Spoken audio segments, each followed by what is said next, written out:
So, class, thank you for speaking English, so I don't feel bad doing that myself.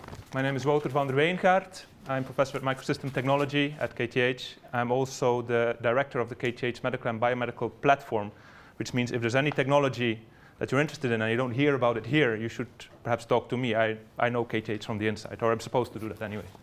Here I'm going to talk about, do I steer my own presentation? Oh. So that's me. Our competence area in my lab at KTH is really micro and nano systems. That means hardware. We're good in the nano and micro physics, but also in materials, manufacturing, building, integration. And we're using our devices in, for example, in medical technology, going to talk about lab-on-chip diagnostics, but also invasive and minimal invasive technologies. I'm going to give some examples of that. One major area in my field is lab-on-chip diagnostics. I work currently with 6 different platforms for lab-on-chip diagnostics. 2 of them are interesting, I think, from VRR perspective. One is on airborne drug and virus detection, and the other one is on infectious disease and antibiotics resistance. I'm going to talk shortly more about these.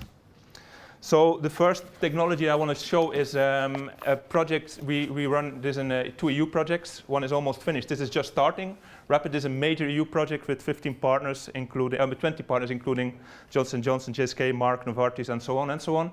We're focusing here on bloodstream infections, on hospital and community-acquired pneumonia, and on TB. But this device is specifically made for sepsis.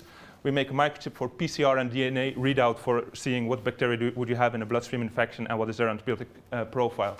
We're also now looking for funding on using this technology for urinary tract infections. So maybe some of you are interested in that. Another type of technology we're developing is, this started within Sweden actually, with a sensor that's focused on calicivirus for Wijngaart. We're trying to develop, or we're developing a technology where we trap from either from a room-based air or from breathe, trying to pull down pathogens, typically viruses, and do a fast measurement within a microchip.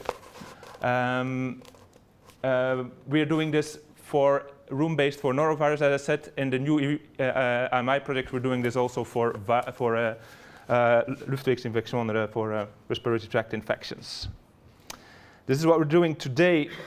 Basically, our strength is that we are pretty innovative. What we're good at is the micro world and the microfabrication and integration.